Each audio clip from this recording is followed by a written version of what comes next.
ആമേൻ. പരിശുദ്ധാത്മാവോട് സംസാരിക്കട്ടെ. ആമേൻ. ആമേൻ. തമിഴ് ഉള്ളതുകൊണ്ട് ട്രാൻസ്ലേറ്റ് ചെയ്യും. ആഗ്രഹിക്കും മുന്നോട്ട് കടന്നു വരും. വേഗത്തിൽ വചനത്തിലേക്ക് കടന്നു പോകാം. ആമേൻ. തമിഴിലും ഇടരത്തിലെ നാം சேர்ந்து சொல்லலாம். ആമേൻ. വേഗത്തിൽ ദൈവത്തിന്റെ വചനത്തിലേക്ക് കടന്നു വരാം.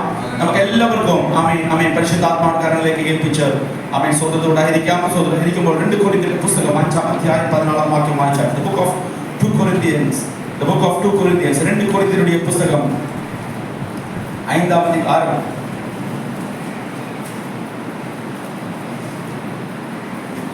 വചനം. கிறிஸ்துவுடைய அன்பு எங்களை நெருக்கி ஏவுகிறது. கிறிஸ்துவுடைய அன்பு எங்களை நெருக்கி ஏவுகிறது. ஏனென்றால் எல்லாருக்காகவும் ஒருவரே மரித்திருக்க எல்லாரும் மரித்தார்கள் என்றும். போதும். கிறிஸ்துவின் அன்பு எங்களை நெருக்கி ஏவுகிறது. മലയാളത്തിൽ വായിക്കുമ്പോൾ ക്രിസ്തുവിന്റെ സ്നേഹം ഞങ്ങളെ നിർബന്ധിക്കുന്നു. ആമേൻ.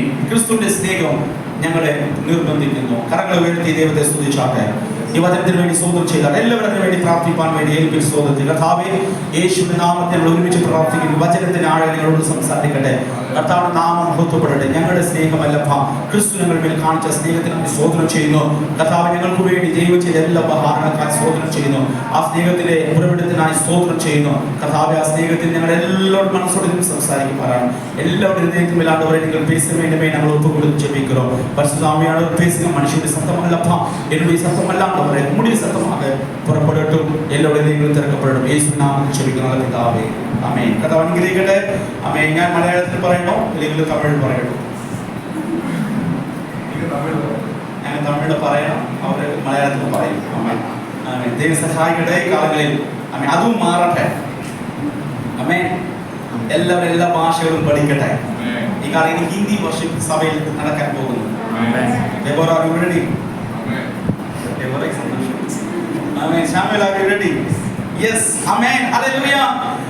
ഹിന്ദിയെ ട്രാൻസ്ലേഷൻ ചെയ്യാൻ ഉപയോഗിക്കട്ടെ. ഹിന്ദി പഠിക്കാത്തവർ ഹിന്ദി പഠിക്കട്ടെ.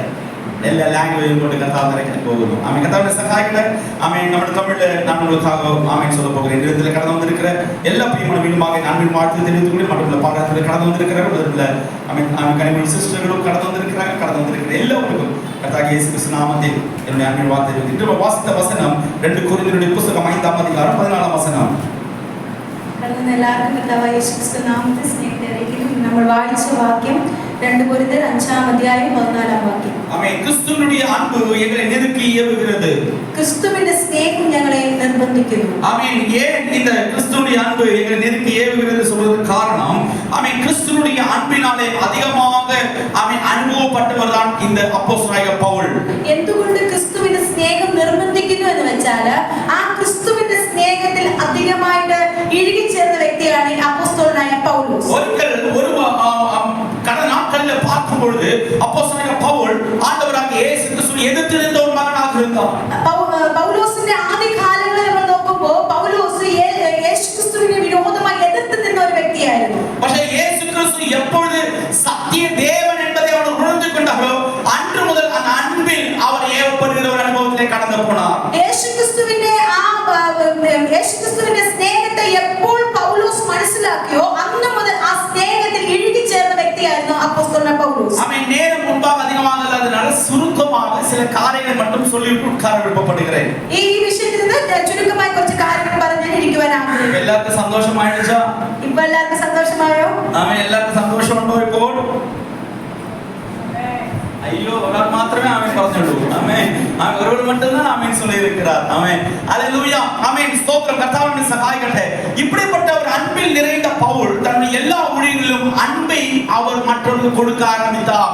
ആ കർത്താവായ യേശു ക്രിസ്തുവിന്റെ സ്നേഹത്തിൽ നിറഞ്ഞ പൗലോസ് ആ യേശു ക്രിസ്തുവിന്റെ സ്നേഹത്തെ എല്ലാവരിലേക്കും പകരപ്പെടുവാനിടയായി. Because ஏனென்றால் அவன் இயேசு கிறிஸ்து எങ്ങനെ ஸ்நேகத்தை மற்றவர்களுக்கு கொடுத்தோ அதே போல் ஒரு பிரதிபா அதே மாதிரி உள்ள ஒரு ஆமென் ஒரு ஆமென் இருக்கிற ஒரு அனுபவம் உள்ளவராய் ஆமென் இந்த பவுல் மற்றவர்களுக்கு அன்பை கொடுத்து கொண்டே இருந்தார். ആ കർത്താവായ യേശു ക്രിസ്തു മറ്റുള്ളവർക്ക് എങ്ങനെ സ്നേഹം പകർന്നു കൊടുത്തോ അതുപോലെ പൗലോസും മറ്റുള്ളവരിലേക്ക് ആ സ്നേഹത്തെ പകർന്നു കൊടുക്കുവാനിടയായി. ஏனென்றால் அவர் ஆண்டவராகிய இயேசு கிறிஸ்து பிரதிநிதியாக உலகத்திலே ஆமென் சொல்லுகிற அனுபவத்தை நாம் பார்க்கிறோம். എന്തുകൊണ്ടെന്നാൽ യേശു ക്രിസ്തുവിന്റെ പ്രതിനിധിയായി ഈ ഭൂമിയിൽ പൗലോസ് ജീവിച്ചു. பிரதிநிதி என்றால் அம்பாசிடர் என்றால் அந்த நாட்டுடைய தூதுவர் என்று சொல்லலாம்.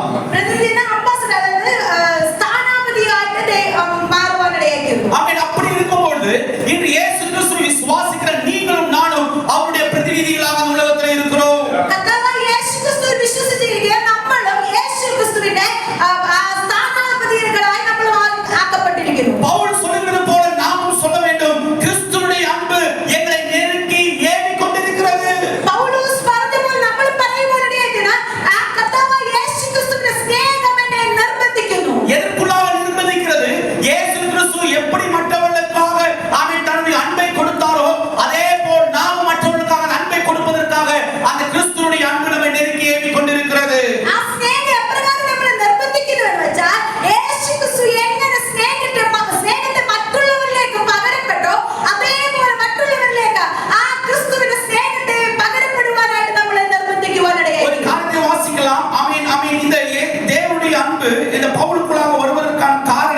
இருக்கிறது, ஒரு அதிகாரம் மட்டும் தான் இருக்கிறது. അതിന്റെ 10ാം വാക്യം 11ാം വാക്യം വാസിக்கலாம். ഫിലോമോനിലെ പുസ്തകത്തിന്റെ 10ാം വാക്യം. തടവിലിരിക്കുമ്പോൾ ഞാൻ ജനിപ്പിച്ച എന്റെ മകനായ ഒനേസിമോസിന് വേണ്ടിയും അത് നിന്നോട് അപേക്ഷിക്കുന്നത്. അവൻ മുമ്പേ പ്രയോജനമില്ലാത്തവനായിരുന്നു, ഇപ്പോൾ നിനക്കും എനിക്കും നല്ല പ്രയോജനമുള്ളവൻ തന്നെ. என்னவென்றால் கட்டப்பட்டிருக்கையில் நான் பெற்ற என் மகனாகிய ஒனேசிமுக்காக உம்மை மன்றாடுகிறேன். முன்னே அவன் உமக்கு பிரயோஜனம் இல்லாதவன், இப்போதோ உமக்கும் எனக்கும் பிரயோஜனம் உள்ளவன். இப்பொழுது அவன் எனக்கும் உமக்கும் எனக்கும் பிரயோஜனம் உள்ளவன். இந்த வார்த்தை வாசிக்கும் பொழுது இந்த ஒனேசிமோ என்று சொல்லப்படுகிற ஒரு மகனை குறித்து நம்ம வாசிக்கிறோம். ഈ വാക്യം നമ്മൾ വായിക്കുമ്പോൾ ഒനേസിമോസ് എന്ന ഒരു വ്യക്തിയെ പറ്റി നമുക്ക് അവിടെ കാണുവാനിടയായി. யார் இந்த ஒனேசிமோ? ஏன் இவரை பற்றி தெளிவாக பிலோமோனுடைய நிருபத்தில் சொல்வதற்கான காரணம் என்ன? ആരാണ് ഈ ഒനേസിമോസ് എന്ന് പറയുന്നത്? അത് മാത്രമല്ല, എന്തുകൊണ്ട് ഈ ഫിലോമോന്റെ ലേഖനത്തിൽ ഒനേസിമോസിനെ പറ്റി പറഞ്ഞു എന്ന് നമുക്ക് കാണാം. ஒனேசிமோ என்று சொல்லப்படுகிற இந்த மகனை குறித்து பவுல் ஒரு கடிதத்தை எழுதி பிலேமோன் என்கிற ஒருவருக்கு கொடுத்து அனுப்புகிறார். ആ ഒനേസിമോസ് എന്ന ആ വ്യക്തിയെ പറ്റി ഒരു ലേഖനം എഴുതി ആ ഫിലോമോന്റെ കയ്യിൽ കൊടുക്കുവാനിടയായിരുന്നു. ஆமென். ஹல்லேலூயா. பிலேமோன் எங்கே தங்கி இருக்கிறார் என்றால் கொலேசு என்கிற கொலேசியர் பட்டணத்திலே அவர் தங்கி இருக்கிறார். ആ ഫിലോമോൻ എവിടെ താമസിക്കുന്നു വെച്ചാൽ കൊലോസിയ പട്ടണത്തിൽ താമസിക്കുന്നു. ஆமென். எல்லாருக்கும் தெரியும், கொலோசியருக்கு எழுதின நிருப புத்தகத்தை வேத புத்தகத்தை நம்மால் பார்க்க முடியும். ആ കൊലോസിയർ ലേഖന പുസ്തകം നമുക്ക് ബൈബിളിൽ വായിക്കുവാനിടയായി. கொலோசியருடைய புத்தகத்தை வாசிக்கும் போது கிறிஸ்துவை தலையாக காட்டுகிற ஒரு அனுபவத்தை அங்கே நாம் பார்க்கிறோம். കൊലോസ്യ ലേഖനം നമ്മൾ വായിക്കുമ്പോൾ ക്രിസ്തുവിനെ തലയായി കാണിക്കുന്ന ഒരു ലേഖന പുസ്തകമാണ് കൊലോസ്യ ലേഖനം. அப்போஸ்தலனாகிய பவுல் கொலோசியருடைய நிருபம் எழுதும்போது ஏசி ரூமிலிருந்து எழுதவில்லை, அவர் ஜெயிலறையில் இருந்த அந்த நிருபத்தை எழுதுகிறார். ആ കൊലോസ്യ ലേഖനം പൗലോസ് എഴുതുമ്പോൾ യേശു റൂമിൽ എഴുതിയതല്ല, തടവിലിരുന്ന് എഴുതിയ കാരാഗൃഹ പുസ്തകമാണ് കൊലോസ്യ ലേഖനം. ഇന്ന് ഒത്തിരി നമുക്ക് ഫെസിലിറ്റീസ് വന്നാലും എഴുതിയ പുസ്തകത്തെ വായിക്കാൻ നമുക്ക് ഒത്തിരി സമയം ലഭിക്കുന്നില്ല. നമുക്ക് ഒത്തിരി இந்த வேத புத்தகத்தை கையில் ஏந்தி கொண்டிருக்கிற நீங்கள் அதிகமான ஃபெசிலிட்டிஸ் இருக்கிறது. இப்படி இருந்தாலும் இந்த வசனத்தை வாசிக்கிற அனுபவம் நமக்கு குறைந்து கொண்டிருக்கிறது. നമുക്ക് ഒത്തിരി ഫെസിലിറ്റി കടന്നു വന്നാൽ നമുക്ക് എന്നാലും നമ്മൾ ബൈബിൾ വായിക്കുന്ന അനുഭവങ്ങൾ നമുക്ക് കുറഞ്ഞു വന്നുകൊണ്ടേയിരിക്കുന്നു. ஆனால் பாருங்கள் பிரியமானவர்களே, அப்போஸ்தலன் பவுல் இந்த ஜெயிலறையில் இருந்து இந்த நிருபத்தை எழுதி பிலேமோனுக்கு கொடுக்கிறார். എന്നാൽ പൗലോസ് ഇവിടെ ആ കാരാഗൃഹത്തിലിരുന്ന് ഈ ലേഖനങ്ങളെ എഴുതി അവിടെ കൊടുത്തയക്കുവാനിടയായി. எத்தனை பேர் ஜெயில் பார்த்திருக்கிறீங்க? ஜெயில் എത്ര പേർ ജയിൽ കണ്ടിട്ടുണ്ട്? ஜெயில் காணாதவரெல்லாம் ஜெயில் சென்று காணணும். யாரெல்லாம் சிறைசாலையில பார்க்கவில்லையோ அவங்களாம் போய் சிறைசாலையை பார்க்க வேண்டும். பார்ப்பீங்களா? ஏன்னா 5 வருஷம் சிறைசாலையை பார்த்திருக்கிறேன். 5 வருஷம் கிடையாது, மொத்தம் 7 வருஷம் சிறைசாலையை பார்த்திருக்கிறேன். ജയിൽ കണ്ടിട്ടില്ലാത്തവരെല്ലാം ജയിലിൽ പോയി കാണണം. എന്തുകൊണ്ടെന്ന് ഞാൻ 7 വർഷം ജയിൽ കണ്ടിട്ടുണ്ട്. ஜெயில் கண்டிട്ടുണ്ട്. ஞான் கண்டிട്ടുണ്ട്. 7 வருஷம் தொடர்ந்து எதை பார்த்திருக்கிறேன்? ஜெயிலே பார்த்துட்டு எப்படி பாஸ்டர் ஜெயில இருந்து நீங்களாம் பிரசங்கிக்கிறீங்க, இதெல்லாம் நியாயமா அப்படின்னு கேட்டா உண்மை அதுதான். ഞാൻ എങ്ങനെ പാസ്റ്റർ നിങ്ങൾ 7 വർഷം ജയിലിൽ ഇരുന്നിട്ടാണോ ഇങ്ങനെ പ്രസംഗിക്കുന്നത്? അതാണ് സത്യം. ഞാൻ ജയിലിൽ കണ്ടിട്ടുണ്ട്. எப்படி ஜெயிலில் போய் குற்றம் செய்து ஜெயிலை பார்த்தது கிடையாது. കുറ്റം ചെയ്തിട്ട് ഞാൻ പോയി ജയിലിൽ കണ്ടതല്ല. குற்றம் செய்யாமல் மேலே இருந்து ஜெயிலை பார்த்திருக்கிறேன். കുറ്റം ചെയ്യാതെ മേലെ ഇருந்து ഞാൻ ജയിലിൽ കണ്ടിട്ടുണ്ട്. ஏன்னா நான் படித்த ஸ்கூலுக்கும் ஜெயிலுக்கும் ஒரே ஒரு காம்பவுண்ட் தான் வித்தியாசம். എന്തുകൊണ്ടെന്നാൽ ഞാൻ പഠിച്ച സ്കൂളും ജയിലും ഒരേ കോമ്പൗണ്ട് ആയിരുന്നു. 6வது முதல் 12ஆம் வரை ஜெயில் பார்க்கறதா என்னுடைய அனுபவமே. 6ஆം ക്ലാസ് മുതൽ 12ஆம் ക്ലാസ് വരെ ആ ജയിൽ നോക്കുന്ന ഒരു അനുഭവം എനിക്കുണ്ടായിരുന്നു. ஏனென்றால் என்னுடைய சீட் இந்த ஜெயில் பெரிய காம்பவுண்ட் மாதிரி இருக்கும். 3வது மாடியில என்னுடைய கிளாஸ் ரூம். ഇതുപോലത്തെ 3ാമത്തെ നിലയിലാണ് എന്റെ ക്ലാസ് റൂം ഉള്ളത്. ஏன் சொல்றேன்னா நீங்க ஜெயிலை போய் பார்க்க வேண்டும். എന്തുകൊണ്ട് പറയുന്നത് വെച്ചാൽ നിങ്ങൾ ജയിൽ കാണണം. ஏனென்றால் அவ்வளவு கடினமான அனுபவத்தில் சிறைசாலையில் இருக்கிறவர்களை அவர்கள் நடத்துவார்கள்.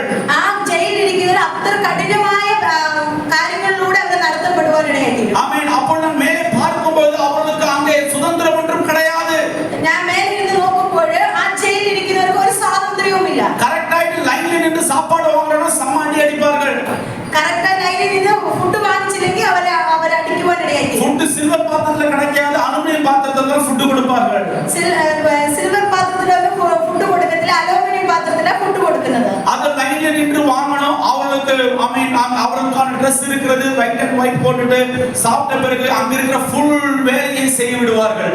அவருக்கு இடுவான Dress உண்டு, பாத்திரம் உண்டு, அது அவர் கொடுக்கிற Dressக்கு அவரோட எல்லா ஜோலிகளும் அவர் செய்வாங்க. அந்த ஜெயிலில் அவர்கள் தப்பிக்க முடியாது. அவ்வளவு பெரிய மதில்கள் அவருக்கு முன்பாக கட்டப்பட்டு இருக்கிறது. ஆ ஜெயிலில் அவருக்கு வெளியே சாடி போவான் கழியத்தில வெளிய வெளிய மதில்கள் அவர் கட்டப்படுவார்கள். அப்பொழுது நாங்கள் ஜெயிலில் இருக்கிறவர்களை பார்த்து ஜன்னலில் இருந்து ஹாய் ஹாய் என்று சொல்லிக்கொண்டே இருப்போம். ஆ ஜெயிலில் இருக்கிறவரை கண்டு நாங்கள் ஜன்னலில் கூட ஹாய் ஹாய் என்று പറഞ്ഞുകൊണ്ടിരിക്കും. அந்த ஜெயிலில் இருக்கிறவங்க எங்களை பார்த்து உள்ளவா என்று அவங்க கேட்பாங்க. அந்த ஜெயிலில் இருக்கிறவரை எங்களை கண்டுட்டு உள்ளவா அகத்து പറഞ്ഞു. ஏனென்றால் நான் படித்த ஸ்கூல்ல மாஸ்டர்கள் வருவது கொஞ்சம் லேட்டா தான் வருவாங்க.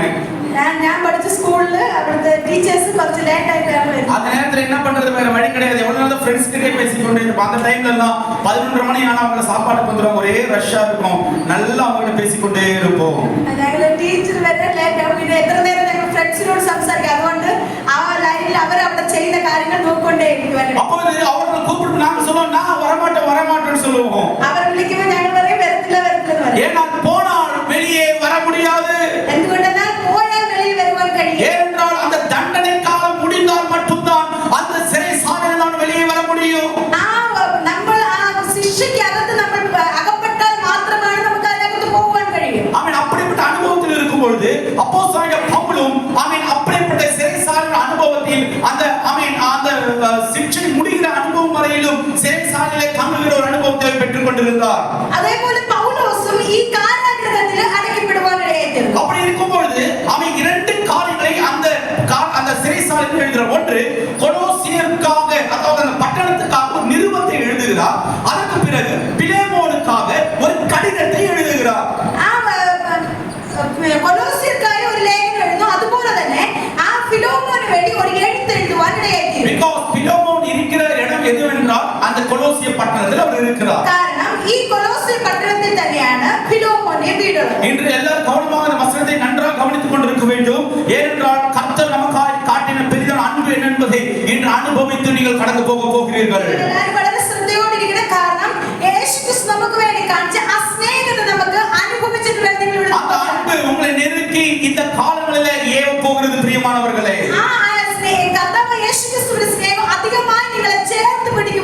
இந்த பிலேமோனுக்கு இந்த கடிதத்தை எழுத காரணம் என்னவென்றால் வாசிப்போமே, அங்கே ஒனேசிமோ என்கிறப்பட்ட ஒரு மனிதன் இருக்கிறார்.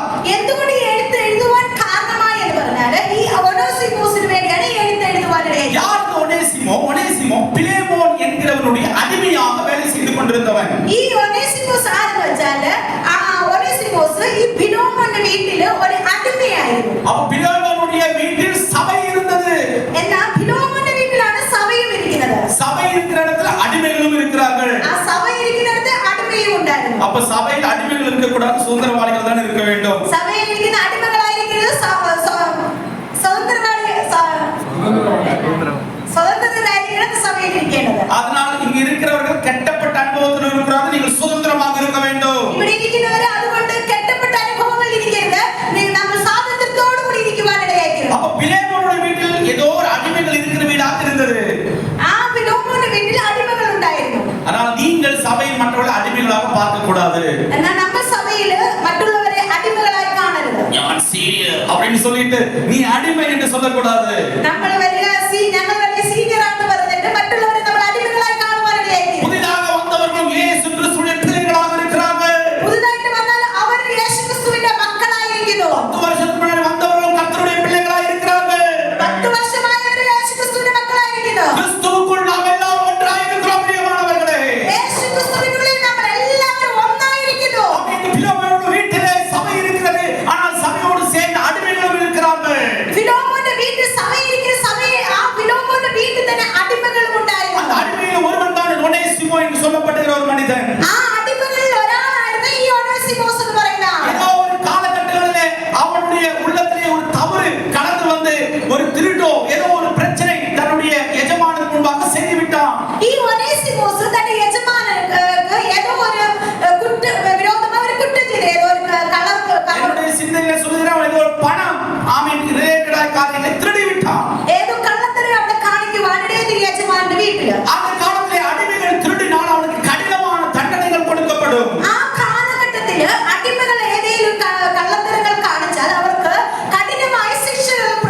மிருகத்துக்கு கொடுக்கிற அவன் தயவு போல அடிமைக்கு கொடுக்க மாட்டார்கள். ഒരു മൃഗത്തിന് കൊടുക്കുന്ന ദൈവ പോലും ഒരു അടിമയ്ക്ക് അവിടെ കൊടുക്കത്തില്ല. ரோமா சாம்ராஜ்யத்தில் மிகவும் கடினமாக நடத்தப்பட்டவர்கள் தான் இந்த அடிமைகள் எல்லாரும். ഈ റോമ സാമ്രാജ്യത്തില് ഒത്തിരി കഠിനമായി നടത്തപ്പെടുന്നവരായിരുന്നു ഈ അടിമകൾ എന്ന് പറയുന്നത്. எல்லாரும் ശ്രദ്ധിച്ച് കേട്ടോ, எல்லாம் கவனமாக கேளுங்க பிரியமானவர்களே. அப்படிப்பட்ட ஒனேசிமோ இந்த காரியத்தை செய்துவிட்டு அந்த பிலமோனுடைய வீட்டிலிருந்து ஓடி போய் விட்டான். ഈ ഒരു കുറ്റം ചെയ്തിട്ട് ഈ ഫിലോമോന്റെ വീട്ടിൽ ഈ ഒനേസിമോസ് അവിടുന്ന് ഓടിപ്പോകും. ஒனேசிமோ சபையில் இருந்ததனால அவன் பிலமோன் பல நேரங்களில் பிரசங்கித்திருப்பார். நான் விசுவாசத்துக்கு வந்ததற்கான காரணம் என்னுடைய அவன் பவுல் என்று பல நேரம் பிரசங்கித்திருப்பார் என்று நான் நினைக்கிறேன். ഈ ഫിലോമോന്റെ വീട്ടിൽ ചർച്ച ഇരുന്നത് കൊണ്ട് ആ പല പ്രാവശ്യം ഈ ഫിലോമോൻ പറയുന്നത് ഒനേസിമോസ് കേട്ടിരിക്കാൻ ഞാൻ ഈ വിശ്വാസത്തിൽ കടന്നു വരുവാൻ കാരണമായത് പൗലോസ് മുഖാന്തരമാണ്. உங்களிடத்தில் கேள்வி கேட்டா சொல்லுவீங்க இல்லையா, உங்க விசுவாசத்தில் இயேசு வருவதற்கு யாரேனும் ஒருவர் காரணமாக இருந்திருப்பார்கள் அல்லவா? നിങ്ങളോട് ചോദിച്ചാൽ നിങ്ങൾ എല്ലാവർക്കും പറയുവാൻ ഒരു കാരണം കാണും. ഞാൻ വിശ്വാസത്തിലേക്ക് വരുവാൻ യേശുവിനെ സ്നേഹം അറിയുവാൻ ഒരാൾക്ക് കാരണമായി. பிரதருக்கு ஒரு காரணம் இருக்கும், எனக்கு ஒரு காரணம் இருக்கும், ஷீபா காரணம் இருக்கும், கடந்து வந்திருக்கிற எல்லாருக்கும் ஏதோ ஒரு நபர் காரணமாக இருந்திருப்பார். ഇവിടെ ഇരിക്കുന്ന എല്ലാവർക്കും നമ്മൾ ആ യേശുക്രിസ്തുവിന്റെ സ്നേഹത്തെ അറിയുവാൻ ആരോ ഒരാൾക്ക് കാരണമായിരിക്കുന്നു. இது சரித்திரம் சொல்கிறது. அப்படிப்பட்ட காரியத்தை இவன் நினைத்து ஓடி போய் விட்டான்.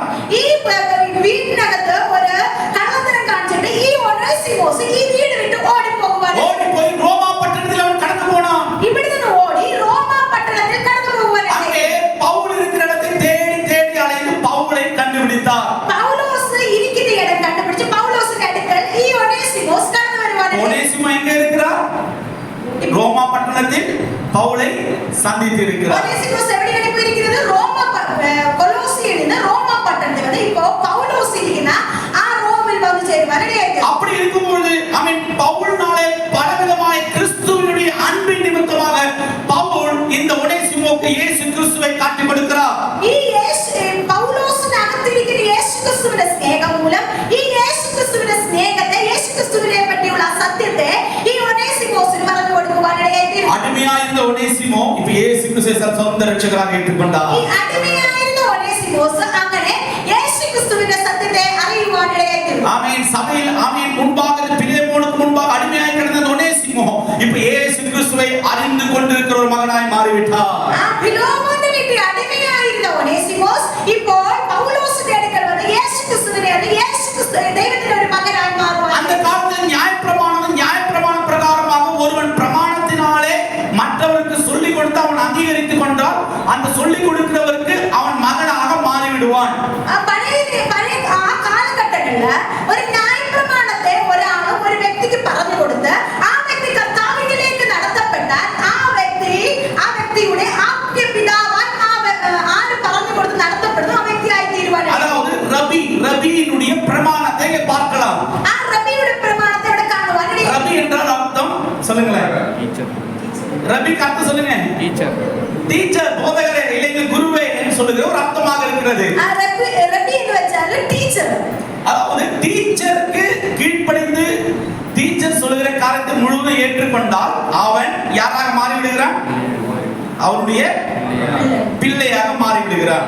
ആ ടീച്ചർ പറഞ്ഞു കൊടുത്ത് ആ റബി ഏത് കാര്യങ്ങൾ പറഞ്ഞു കൊടുത്ത് ന്യായപ്രമാണങ്ങൾ പറഞ്ഞു കൊടുത്ത് അതിനെ മുഴുവനായി അംഗീകരിച്ച കർത്താവിലേക്ക് നടത്തപ്പെടുമ്പോൾ ആ റബിക്ക് ഈ നടത്തപ്പെടുന്ന വ്യക്തി മകനായി മാറുവാനിടയാക്കി. அதுதான் அப்போஸ்தலன் பவுல் சொல்லுகிறது பிலேமோனுக்கு என்னவென்றால் கட்டப்பட்டிருக்கையில் நான் பெற்ற என் மகனாகிய ஒனேசிமுக்காக உம்மை நோக்கி மன்றாடுகிறேன் என்று சொல்லி பிலேமோனை நோக்கி சொல்லுகிறார். അതുകൊണ്ടാണ് ഈ 10ാം വാക്യത്തിൽ ഇപ്രകാരം പറയുന്നത്, തടവിലിരിക്കുമ്പോൾ ഞാൻ ജനിപ്പിച്ച എന്റെ മകനായ ഒനേസിമോസിന് വേണ്ടി ആകുന്നു നിന്നോട് അപേക്ഷിക്കുന്നു എന്ന് പറയുന്നത്. இப்போ ஒனேசிமோ தாயின் வயிற்றில் பிறந்த மகன் கிடையாது. இந்த பிரமாணத்தினாலே பவுலுக்கு மகனாக மாறிவிட்டார். ആ അമ്മയുടെ വയറ്റിലൂടെ പിറന്ന ഒരു മകനായിട്ടല്ല ഇവിടെ കാണിക്കുന്നത്. ഈ ദൈവവചനത്തിന്റെ പ്രമാണപ്രകാരം ആ പൗലോസിന് പിറന്ന മകനാണ് ഒനേസിമോസ്. ஒரு ரீபர், அதாவது ஒரு புதிய ஒரு பிறப்பு ஒனேசிமோக்கு கிடைத்து விட்டது. ഇവിടെ ആ ഒനേസിമോസിന് ഒരു പുതിയ പിറപ്പ് അവിടെ ലഭിക്കുന്നു. புதிய ஒரு ஜனனம் கிட்டி ഒരു പുതിയ ജനനം കിട്ടുവാനിടയായി. அப்படி இருக்கும்போது அவன் ഇപ്പോൾ ஆண்டவருக்குள்ளாக நல்ல ஒரு மனிதனாக மாறிவிட்டார். അങ്ങനെ ഇരിക്കുമ്പോൾ ഒനേസിമോസ് ഒരു നല്ല മകനായി ഇവിടെ മാറുവാനിടയായി. திருடுறதெல்லாம் கிடையாது. ഇപ്പോൾ ആ കള്ളത്തരങ്ങളൊന്നും മോഷ്ടിക്കുന്ന അനുഭവങ്ങളൊന്നും போகுது. எக்ஸாமினேஷன் காப்பி தான் அடிக்கிறது கிடையாது. எக்ஸாமிന് കോപ്പി ഒന്നും അടിക്കാൻ അനുഭവങ്ങളില്ല. ஆமென். மற்றவங்களுக்கு தப்பா பேசுற அனுபவம் கிடையாது. മറ്റുള്ളവരെ നോക്കി തെറ്റായ വാക്കുകൾ പറയുന്ന ഒരു അനുഭവമില്ല. ஆமென். முன்னாடி முகத்தை பார்த்து ஹலோ நல்லா இருக்கீங்களா அப்படி சொன்னா போறா பாரு அப்படின்னு சொல்லுகிற பழக்கமும் கிடையாது. ആദ്യം ഫ്രണ്ടിലേക്ക് നോക്കി പ്രൈസ് ലോർഡ് എന്ന് പറഞ്ഞ് ഒത്തിരി സന്തോഷപ്പെട്ട് ആമേൻ പോയ ശേഷം പിൻപിൽ സംസാരിക്കുന്ന സ്വഭാവം ആരെ വിട്ട് മാറി? അവൻ ഏറ്റവും പുതിയതായി ജനിച്ച ഒരു കുഞ്ഞിനെ പോൽ മാറി, പുതിയதாக பிறந்த ஒரு பெரிய ஒரு நல்ல ஒரு மகனாக மாறிவிட்டான். ഈ ഒനേസിമോസിന്റെ എല്ലാ സ്വഭാവങ്ങൾക്കും മാറ്റം വന്ന് ഒരു പുതിയ മകനായി മാറുവാനിടയായിത്തീർന്നു. ஆமென். அப்பொழுது பவுலுடைய கிறிஸ்துவுடைய அன்பு இந்த ஒனேசிமுக்காக ஏவி கொண்டிருந்த போது, நெருங்கி ஏவி கொண்டிருந்த போது ஒனேசிமோவும் பவுலும் இப்போ தகப்பன் பிள்ளையாக மாறிவிட்டார்கள். ഈ യേശുക്രിസ്തുവിന്റെ സ്നേഹം അവരെ തമ്മിൽ യോജിപ്പിച്ചപ്പോൾ ഇവർ രണ്ടുപേരും ഇപ്പോൾ അപ്പനും മകനുമായി മാറുവാനിടയായിത്തീർന്നു. ஏனென்றால் இந்த பிரமாணம் அவர்களை தகப்பன் பிள்ளை என்ற பிரமாணத்துக்குள் கொண்டு வந்துவிட்டது. എന്തുകൊണ്ടെന്നാൽ ഈ കർത്താവിന്റെ പ്രമാണം അവരെ അപ്പനും മകനുമായി മാറ്റുവാനിടയായിത്തീർന്നു. ഇപ്പോൾ അവൻ മനം തിരിഞ്ഞു വിട്ടാൻ. ഇപ്പോൾ ഒനേസിമോസിന് ഒരു മാനസാന്തരം കടന്നു വരുവാനായി அவனுக்கு பெரிதான சந்தோஷம். நான் இப்பொழுது எந்த தவறும் செய்யவில்லை, என்னுடைய காரியத்துக்குள்ளாக நடந்து கொண்டிருக்கிறேன், பிரமாணம் நடந்து கொண்டிருக்கிற சந்தோஷத்தோடு நடந்து கொண்டிருக்கிறான். അപ്പോൾ ഒനേസിമോസ് അപ്രകാരമുള്ള എനിക്കാകെ ഒരു പ്രമാണം ഉണ്ടെന്നുള്ള ആ ഒരു അനുഭവത്തിൽ ആ സന്തോഷത്തോടെ കടന്നു വരുവാനിടയായിത്തീർന്നു. பவுல் மிகவும் பெரிய நியாயப்பிரமாணம் படித்தவர், பெரிய பணக்காரர், பெரிய ஒரு அனுபவம் உள்ளவர், அவ்வளவு பெரியவர். அவன் புள்ளாக இருக்கிற ஒனேசிமுக்காக பவுல் ஒரு கடிதம் பிலேமோனுக்காக எழுதுகிறார். ഈ പൗലോസ് എന്ന് പറയുന്നത് ന്യായപ്രമാണത്തെ മുഴുവനായി പഠിച്ച വ്യക്തിയായിരുന്നു. അതുമാത്രമല്ല വലിയ പണക്കാരനായിരുന്നു, പരീക്ഷകനായിരുന്നു. അങ്ങനെ ഒത്തിരി ക്വാളിഫിക്കേഷൻ ഉണ്ടായിരുന്നിട്ടും ഈ അടിമയായ ഒനേസിമോസിന് വേണ്ടി ഒരു എഴുത്ത് എഴുതി അയക്കുവാനിടയായിത്തീർന്നു. ஒனேசிமு அடிமையாயிருந்தா, ഒനേസിമോസ് അടിമയായിരുന്നു. இப்பொழுது அவன் ഇപ്പോൾ யாரா இருக்கிறான்? மகனாக இருக்கிறான். ഒനേസിമോസ് അടിമയായിരുന്നു, എന്നാൽ ഇപ്പോൾ അവനൊരു മകനായി മാറപ്പെടുന്നു. ஆமென். அப்படி இருக்கும்போது இந்த லெட்டரை எழுதினதுக்கு அப்புறம் அடுத்த வசனத்தை வாசிக்கலாம். 11ஆம் வசனம். முன்னே அவர் உமக்கு பிரயோஜனம் இல்லாதவன், இப்பொழுது உமக்கு எனக்கும் பிரயோஜனம் உள்ளவன். അവൻ മുൻപേ നിനക്ക് പ്രയോജനമില്ലാത്തവനായിരുന്നു, ഇപ്പോൾ നിനക്കും എനിക്കും നല്ല പ്രയോജനമുള്ളവൻ തന്നെ. ஆமென். கொலோசியருடைய நிருப புத்தகம் 4ஆம் அதிகாரம் 9ஆம் வசனத்தை வாசிக்கலாம். யார் இந்த ஆமென்? கொலோசியர் புத்தகம் 4ஆம் அத்தியாயம் 9ஆம் வாக்கியம் வாசிக்கலாம். அவனையும் அவரில் ஒருவனாய் இருக்கிற உண்மையும் பிரியமுள்ள சகோதரனாகிய ஒனேசிமு என்பவனையும், பிரியமுள்ள சகோதரனாகிய ஒனேசிமு என்பவனையும் உங்களிடத்தில் அனுப்பி இருக்கிறேன். அவர்கள் இவ்விடத்தில் செய்திகளை எல்லாம் உங்களுக்கு அறிவிப்பார்கள். நாம் 8ஆம் வசனம் வாசிக்கலாமா? உங்கள் செய்திகளை அறியவும் உங்கள் இருதயங்களை தேற்றவும் அவனையும் உங்களில் ஒருவனாயிருக்கிற உண்மையும் பிரியமுள்ள சகோதரனாகிய ஒனேசிமு என்பவனையும். 7ஆம் வசனம் வாசிக்கலாம். 7ஆம் சேர்த்து வாசிக்கலாம். பிரியமான சகோதரனும் உண்மையுள்ள ஊழியக்காரனும் கர்த்தருக்குள் எனக்கு உடன்வேலையாக இருக்கிற தீகிக்கு என்பவன் என் செய்திகளை எல்லாம் உங்களுக்கு அறிவிப்பான். உங்கள் செய்திகளை அறியவும் இருதயங்களை தேற்றவும் அவனையும் உங்களில் ஒருவனாய் இருக்கிற உண்மையும் பிரியமுள்ள சகோதரனாகிய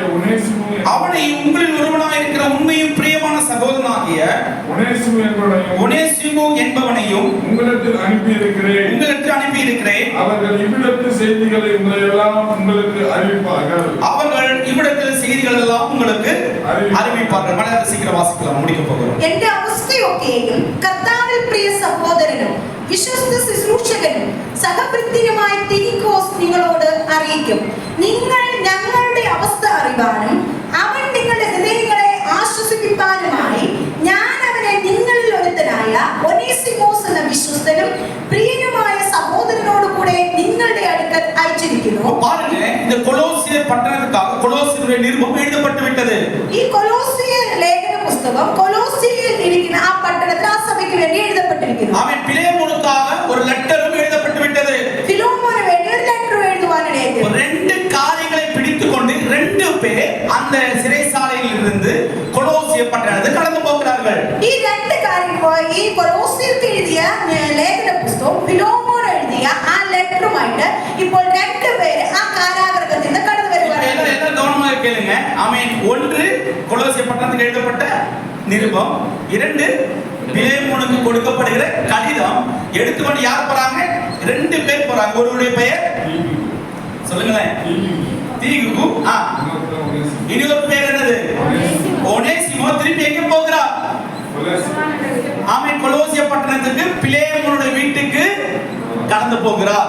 ഈ കൊലോസ്യർക്ക് എഴുതിയ ലേഖന പുസ്തകവും ഫിലോമോൻ എഴുതിയ ലെറ്ററുമായിട്ട് രണ്ടുപേർ, അതായത് തീക്കോസും ഒനേസിമോസും ഇപ്പൊ റോമിൽ നിന്ന് കൊലോസ്യ പട്ടണത്തിലേക്ക് കടന്നു വരുന്നു. மகனாக மாறினதுனால இந்த ஒனேசிமோக்காக ரெக்கமெண்டேஷன் லெட்டர் இந்த ஒனேசிமோடு சேர்ந்து கடந்து போய் கொண்டிருக்கிறது. ഈ ഒനേസിമോസ് പൗലോസിന് മകനായി മാറിയതുകൊണ്ട് ഈ ഒനേസിമോസിന് വേണ്ടിയുള്ള ആ റെക്കമെൻഡേഷൻ ലെറ്ററുമായിട്ടാണ് ഇപ്പോൾ ഒനേസിമോസ് കടന്നു വരുന്നത്. ஆமென். சொல்ற காரணம் என்ன? ஆமென். அவன் முன்பு பிரயோஜனம் இல்லாதவனாக இருந்தான். இப்பொழுது அவன் எனக்கும் உமக்கும் பிரயோஜனம் உள்ளவனாக இருக்கிறான். അതുകൊണ്ടാണ് ഇങ്ങനെ പറയുന്നത്, അവൻ മുമ്പേ നിനക്ക് പ്രയോജനമില്ലാത്തവനായിരുന്നു, ഇപ്പോൾ നിനക്കും എനിക്കും നല്ല പ്രയോജനമുള്ളവൻ. പ്രിയപ്പെട്ടവരെ, ഞാനൊന്ന് പറയട്ടെ, ഞാനൊന്ന് சொல்லட்டுமா? ஆமென். ஆமென். முன்பு நாம் ஆமென் தேவனுக்கும் சபைக்கும் இந்த உலகத்துக்கும் பிரயோஜனம் இல்லாதவர்களாக இருந்தோம். മുൻപേ നമ്മളും ഇതുപോലെയായിരുന്നു. ഈ ഒരു സഭയ്ക്കോ ഈ ലോകത്തിനോ ആർക്കും ഒരു പ്രയോജനമില്ലാത്തവരായിരുന്നു. ஆமென். எப்பொழுது இயேசு கிறிஸ்துவுடைய இந்த வசனத்துடைய பிரமாணத்துக்குள்ளே கடந்து வந்தோமோ, எப்பொழுது இயேசு கிறிஸ்துவுடைய நாமத்தினாலே ஞானஸ்நானம் எடுத்துக்கொண்டோமோ, அப்பொழுது நானும் நீங்களும் புதிய ஒரு மனிதனாக மாறிவிட்டோம். നമ്മൾ എപ്പോൾ ഈ ദൈവത്തിന്റെ വചനം എന്ന പ്രമാണത്തെ നമ്മൾ അനുസരിച്ചോ, ആ ദൈവത്തിന്റെ സ്നാനം നമ്മൾ സ്വീകരിച്ചോ, അപ്പോൾ മുതൽ നമ്മൾ ഒരു പുതിയ മനുഷ്യനായി മാറ്റപ്പെടുവാൻ இப்பொழுது எனக்கும் உனக்கும் ஆமென் ஒரே தகப்பன் தான் இருக்கிறார். அவர் ஆண்டவராக இயேசு கிறிஸ்து. എനിക്കും നിനക്കും എല്ലാവർക്കും ഒരേ ഒരു പിതാവാണുള്ളത്.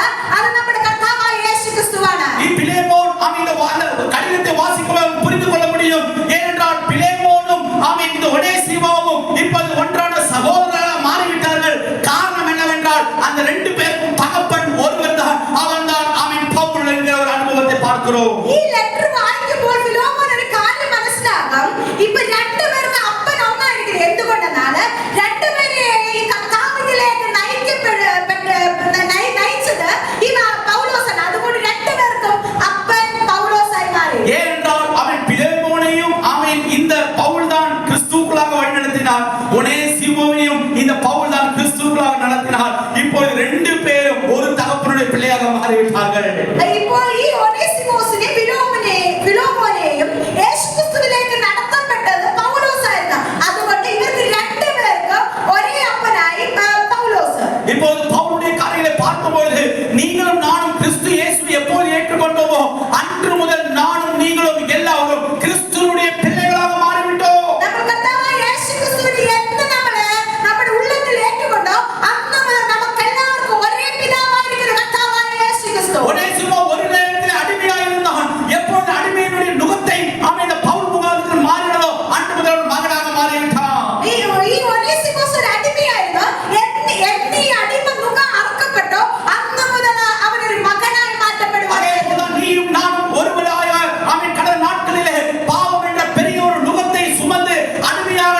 குமாரன் என்று விசுவாசிக்கிறேன். அவர் எனக்காக கடந்து வந்தார், அவர் எனக்காக மரித்தார், அவர் எனக்காக உயிர்த்தெழுந்தார், அவர் எனக்காக திரும்பி வருவார் என்ற அனுபவத்தை நாம் சொல்லி அவருக்குள்ளாக பிள்ளையாக மாறுகிறோம். നമ്മൾ എങ്ങനെ ആ പ്രമാണത്തോട് വരുന്ന കർത്താവായ യേശുക്രിസ്തു എനിക്കായി കടന്നു വന്ന, എനിക്കായി മരിച്ചു, എനിക്കായി അടക്കപ്പെട്ട്, എനിക്കായി ഉയർത്തെഴുന്നേറ്റ നമ്മൾ വായി കൊണ്ട് ഏറ്റുപറഞ്ഞ യേശുവിനെ നമ്മൾ സ്വന്തം രക്ഷിതാവായി സ്വീകരിച്ച് നമ്മൾ സ്നാനത്തിലേക്ക് നടത്തപ്പെടുമ്പോൾ നമുക്ക് ആ പ്രമാണത്തിൽ നമ്മൾ കടന്നു വരുമ്പോൾ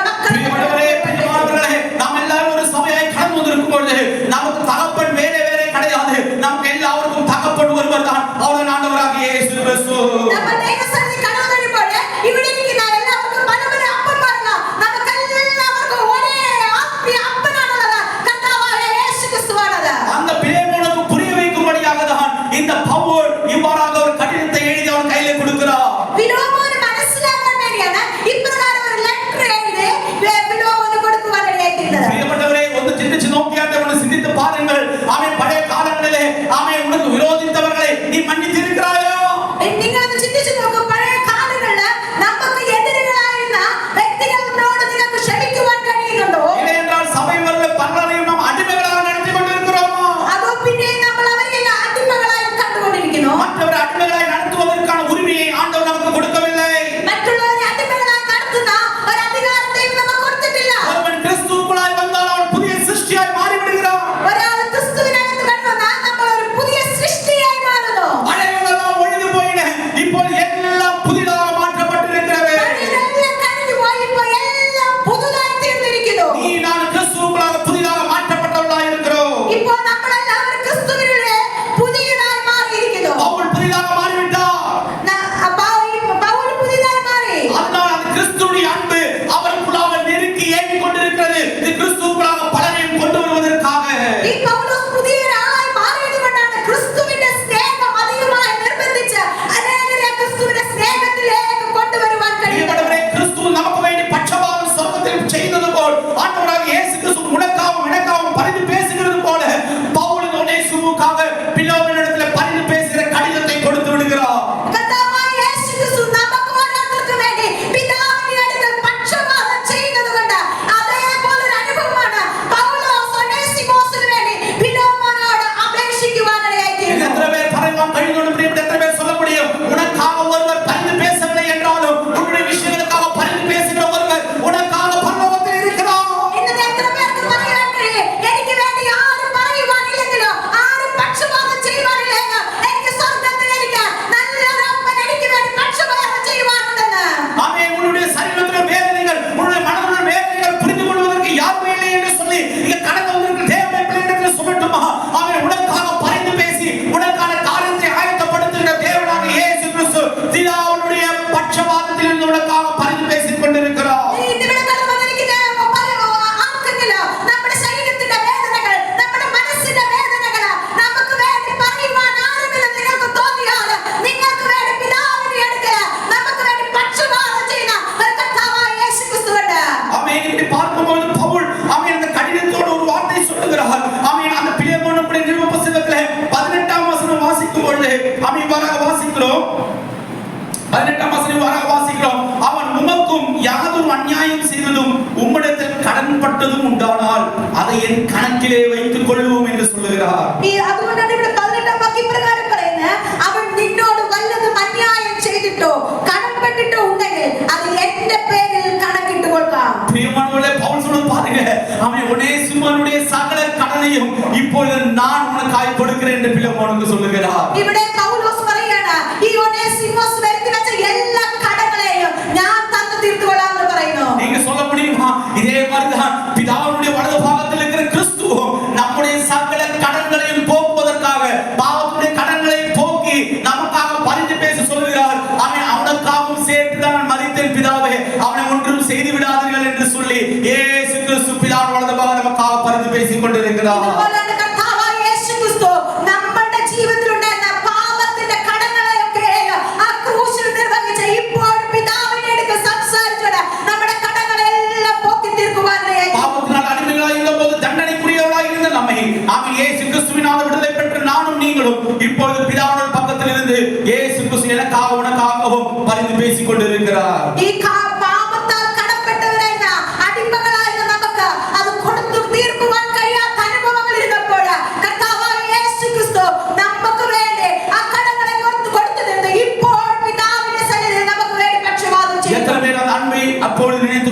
சிந்திக்கிறீர்கள் பிரியமானவர்களே? எத்தனை பேர் ஆ ஸ்நேகத்தை சிந்திச்சு கொண்டிருக்கிறோம்? அவளுக்கு நன்றாக தெரியும், நானும் ஒருவேளை அவன் பழைய கால பாவத்துடைய கடனுக்குள்ளாக இருந்தேன், ஆனால் இயேசு கிறிஸ்து ஏற்றுக்கொண்ட பிறகு என் கடன் எல்லாம் இயேசு தீர்த்து விட்டார்.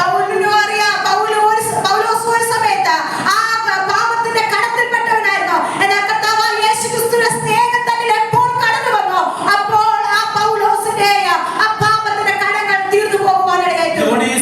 இப்போது அடிமையாக அல்ல பவுல் அனுப்புகிறது, இப்போ நல்ல ஒரு சகோதரனாக இந்த பிலேமோனுடைய வீட்டிலே அனுப்புகிறார். இப்போ ஒனேசிமோസിനെ പൗലോസ് ഫിലോമോന്റെ വീട്ടിലേക്ക് ഒരു അടിമയായിട്ടല്ല, ഒരു നല്ല മകനായിട്ടാണ് അവിടെ അയക്കുവാനിടയായി. பிரியமானவர்களே, காரியங்களை உங்களுக்கு தெளிவாக சொல்ல விருப்பப்படுகிறேன். அவன் பழைய காலத்தில் நீங்கள் செய்த எவ்வளவு பெரிய பாவங்களாக இருந்தாலும், எவ்வளவு சிறிய தவறுகளாக இருந்தாலும், இயேசு கிறிஸ்து அவன் இரத்தத்தினாலே நீங்கள் பாவங்கள் கழுவப்பட்டால் அதற்கு பிறகு இயேசு கிறிஸ்து பழைய பாவங்களை எடுத்து உன்னிடத்திலே கணக்கு காட்ட மாட்டார். നിങ്ങൾ എത്ര വലിയ പാപങ്ങൾ നമ്മൾ ചെയ്താലും, എത്ര വലിയ പാപികളായിരുന്നാലും, യേശു ക്രിസ്തുവിന്റെ സ്നേഹത്താൽ യേശു ക്രിസ്തുവിനാൽ നമുക്ക് അത് മാറ്റപ്പെട്ട പിന്നെ ആ പഴയ പാപങ്ങൾ എടുത്ത് കാണിച്ച് നമ്മളോട് ചോദിക്കില്ല. மனிதன் பழைய தவறுகளை குற்றம் சாட்டி நம்மளை மீண்டும் மீண்டுமாக குற்றம் சுமத்தி கொண்டிருப்பான். குற்றம் சுமத்துகிற அனுபவம் உள்ளவர் அல்ல இயேசு கிறிஸ்து, உனக்காக பரிந்து பேசுகிற அனுபவம் உள்ளவராய் இருக்கிறார். മനുഷ്യർ പലപ്പോഴും നമ്മുടെ കുറ്റങ്ങളെ എടുത്തു കാണിച്ചു കൊണ്ടിരിക്കുമ്പോൾ യേശു ക്രിസ്തു നമ്മുടെ കുറ്റങ്ങളെ എടുത്ത് കാണിക്കുന്ന വ്യക്തിയല്ല. നമ്മുടെ കുറ്റങ്ങളെ പിതാവിന്റെ സന്നിധിയിൽ നമുക്ക് വേണ്ടി ആ പക്ഷപാതം ചെയ്യുന്ന ഒരു അപ്പനായിട്ടിരിക്കുന്നു. இந்த எத்தனை பேர் ஆண்டு சமூகத்தில் ஒப்பு கொடுக்க முடியும்? இந்த பவுலை போல ஒரு சிந்தனை, இயேசு கிறிஸ்துவின் அன்பு என்னை நெருக்கி ஏவுகிறது அப்பான்னு சொல்ல முடியுமா? ഇവിടെ ഇരിക്കുന്ന എത്ര പേർക്ക് പറയുന്നുണ്ട്, കർത്താവേ ആ പൗലോസിനെ പോലെ ക്രിസ്തുവിന്റെ സ്നേഹം എന്നെ നിർബന്ധിക്കട്ടെ. பழையதை நினைப்பதை மறந்து விடலாம் பிரியமானவர்களே. പഴയ എല്ലാ വിഷയങ്ങളും നമുക്ക് മറക്കാം. உனக்கு விரோதமாக யாரையும் செய்திருந்தாலும் மறக்கலாம் பிரியமானவர்களே. വിരോധമായി ആരെങ്കിലും ചെയ്തിട്ടുണ്ടെങ്കിൽ അത് നമുക്ക് മറക്കാം. இயேசு கிறிஸ்து என்ன செய்தார்? ஆமென் ஆமென், நீ மற்றவர்களுக்கு மன்னிக்கிறது போல நான் உனக்கு மன்னித்தது போல நீ மற்றவர்களுக்கு மன்னி என்று ஆண்டவர் சொல்லுகிறார். ഞാൻ നിങ്ങളോട് ക്ഷമിച്ചതുപോലെ നിങ്ങളും മറ്റുള്ളവരോട് ക്ഷമിക്കുക എന്ന് കർത്താവായ യേശു. எத்தனை பேர் அந்த அன்புக்குள்ளாய் கடந்து வருவதற்கு விருப்பப்படுகிறீர்கள்? എത്ര പേർ ആ സ്നേഹത്തിനകത്ത് കടന്നു വരുവാൻ തയ്യാറാകും? ஒனேசிமோ இப்போது அடிமையாக அல்ல, இப்போது சுதந்திரவாளியாக மகனாக பிலேமோனுடைய வீட்டுக்கு திரும்பி கடந்து போகிறார். ഒനേസിമോസ് ഒരു അടിമയായിട്ട് കടന്നു വരുന്നില്ല. ഒനേസിമോസ് ഇപ്പോൾ ഒരു മകനായി സ്വാതന്ത്ര്യം അനുഭവിച്ച വ്യക്തിയായി ഇവിടെ കടന്നു വരുവാൻ. இப்பொழுது நீ அடிமையாக பிதாவுடைய பாதத்தில் போகிறது கிடையாது, இப்பொழுது சுதந்திரவாளியாக தேவனுடைய பிள்ளையாக இப்பொழுது நீ கடந்து போய் கொண்டிருக்கிறாய். അതേപോലെയാണ് നമ്മളും ഇപ്പോൾ അടിമകളായിട്ടല്ല ഇവിടെ ഇരിക്കുന്നത്, പിതാവിന്റെ സന്നിധിയിൽ മക്കളായി നമ്മൾ ദൈവസന്നിധിയിൽ കടന്നു വരുവാനിടയായി. ஒரு வசனத்தை வாசித்து முடிக்க போகிறேன். எபிரேயர் 7 அதிகாரம் 25 வசனம் வாசிக்கலாமா? அதேபோல் ஆமென், ரோமர் எழுதிய புத்தகம் 8 அதிகாரம் 26 வசனம் வாசித்து நம்ம எல்லாம் எழுதியிருக்கிற தேவனுக்குள்ளாக ஒப்பு கொடுக்கலாம். എബ്രായർ 7 അധ്യായം 25 വാക്യം, റോമർ 8 അധ്യായം 26 വാക്യം. சீக்கிரம் வாசிக்கலாமா? எபிரேயர் 7 அதிகாரம் 25 வசனம். അതുകൊണ്ട് താൻ മുഖാന്തരമായി ദൈവത്തോട് അടുക്കുന്നവർക്ക് വേണ്ടി പക്ഷപാതം ചെയ്യുവാൻ സദാ ജീവിക്കുന്നവനാകിയാൽ അവരെ പൂർണ്ണമായി രക്ഷിപ്പാൻ അവൻ പ്രാപ്തനാകുന്നു. தமிழ்ல வாசிக்கலாமா? மேலும் தமது மூலமாய் தேவனிடத்தில் சேர்ந்தவர்களுக்காக வேண்டுதல் செய்யும்படிக்கு அவர் எப்பொழுதும் உயிரோடு இருக்கிறவராகையால் அவர்களை முற்றுமுடி ரட்சிக்க வல்லவருமாய் இருக்கிறார். ஆமென். மேலும் தமது மூலமாய், அதாவது கிறிஸ்து இயேசுவின் மூலமாய் தேவனிடத்தில் சேர்கிறவர்களுக்காக வேண்டுதல் செய்யும்படிக்கு அவர் எப்போதும் உயிரோடு இருக்கிறவராகையால் அவர்களை முற்றும் முடிய ரட்சிக்க வல்லவராய் இருக்கிறார். യേശു ക്രിസ്തു മുഖാന്തരമായി ദൈവത്തോട് അടുക്കുന്നവർക്ക് വേണ്ടി പക്ഷപാതം ചെയ്യുവാൻ സദാ ജീവിക്കുന്നവനാകിയാൽ അവരെ പൂർണ്ണമായി രക്ഷിപ്പാൻ അവൻ പ്രാപ്തനാകുന്നു. இயேசு கிறிஸ்து சகல விஷயத்திலும் ரட்சிக்க வல்லவராய் இருக்கிறார். യേശു ക്രിസ്തു എല്ലാ വിഷയത്തിലും നമ്മളെ രക്ഷിക്കുവാൻ പ്രാപ്തനായിരിക്കുന്നു. எத்தனை பேர் கரங்களை உயர்த்தி ஆமென் പറയുവാൻ കഴിയുന്നുണ്ട്? എത്ര പേർക്ക് കരങ്ങൾ ഉയർത്തി ആമേൻ പറയാം? உன்னை ரட்சிக்க கர்த்தர் வல்லவராய் இருக்கிறார். നമ്മളെ രക്ഷിക്കുവാൻ യേശു விடுதலையாக்க உண்மையுள்ளவராய் இருக்கிறார். നമ്മളെ വിടുവിക്കുവാൻ വിശ്വസ്തനായിരിക്കുന്നു. அதான் ரோமர் 8 அதிகாரம் 26 வசனம் இவ்வாறாக சொல்கிறது. அந்தபடியே ஆவியானவர் நமது பலவீனங்களில் நமக்கு உதவி செய்கிறார். ஆமென். ஆவியானவரும் இப்போது நம்முடைய பலவீனங்களுக்கு என்ன செய்கிறார்? உதவி செய்கிறார். நாம் ஏற்றபடி வேண்டிக் கொள்ள வேண்டியது இன்னதென்று அறியாமல் இருக்கிறபடியா ஆவியானவர் தாமே வாக்கு கடங்காத பெருமூச்சுகளோடு நமக்காக வேண்டுதல் செய்கிறார். അപ്പോൾ തന്നെ ആത്മാവ് നമ്മുടെ ബലഹീനതയ്ക്ക് തുണ നിൽക്കുന്നു. വേണ്ട പോലെ പ്രാർത്ഥിക്കേണ്ടതെന്ന് നാം അറിയുന്നില്ലല്ലോ. ആത്മാവ് തന്നെ അവനെ ഉച്ചരിച്ചു കൂടാത്ത നിരക്കങ്ങളാൽ നമുക്ക് വേണ്ടി പക്ഷവാദം ചെയ്യും. ஆவியானவர் என்னுடைய பலவீனங்களுக்காக எனக்கு உதவி செய்கிறார். சொல்லுங்க பார்க்கலாம். എത്ര പേർക്ക് കരമുയർത്തി പറയുവാൻ കഴിയും? ആത്മാവ് നമ്മുടെ ബലഹീനതയിൽ തുണ നിൽക്കുന്നു. ஆமென். ஆவியானவர் உன்னுடைய பலவீனங்களுக்கு துணை செய்கிறார். പരിശുദ്ധ ആത്മാവ് നമ്മുടെ ബലഹീനതയിൽ തുണ നിൽക്കുന്നു. ஆமென். உனக்கு உதவி செய்கிறார். നമുക്ക് സഹായം ചെയ്യുന്നു. ஏற்றபடி வேண்டிக் கொள்ள வேண்டியது என்று அறியாமல் இருக்கிறபடி ஆவியானவர் வாக்கு கடங்காத பெருமூச்சுகளோடு நமக்காக வேண்டுதல் செய்கிறார். വേണ്ടുപോലെ പ്രാർത്ഥിക്കേണ്ടത് നാം അറിയാത്തതുകൊണ്ട് ആത്മാവ് തന്നെ ഉച്ചരിച്ചു കൂടാത്ത നിരക്കങ്ങളാൽ നമുക്ക് വേണ്ടി പക്ഷവാദം ചെയ്യും. எனக்கு ஒரு மத்தியஸ்தர் இருக்கிறார். அவர்தான் ஆண்டவராகிய இயேசு கிறிஸ்து. നമുക്ക് വേണ്ടി ഒരു മധ്യസ്ഥനുണ്ട്. അതാണ് കർത്താവായ യേശു ക്രിസ്തു. எத்தனை பேர் ஆமென் அன்போடு ஆமென் அந்த கிறிஸ்துவின் அன்பு நம்மை நெருக்கி ஏவுவதற்காக எத்தனை பேர் இந்த சுபாவத்தோடு எழுந்திருக்க ஆசைப்படுகிறீர்கள்? എത്ര പേര് ഈ ക്രിസ്തുവിന്റെ സ്നേഹം നമ്മളെ നിർബന്ധിക്കുവാൻ അതിനോട് ചേർന്ന് നിൽക്കുവാൻ തയ്യാറായിരിക്കുന്നു? എല്ലാവർക്കും எழுந்து நிற்கலாமா? எல்லாரும் எழுந்து நிற்கலாம். கிறிஸ்துவின் ஸ்நேகம் நம்மளை நிர்பந்திக்கട്ടെ പ്രിയപ്പെട്ടവരെ.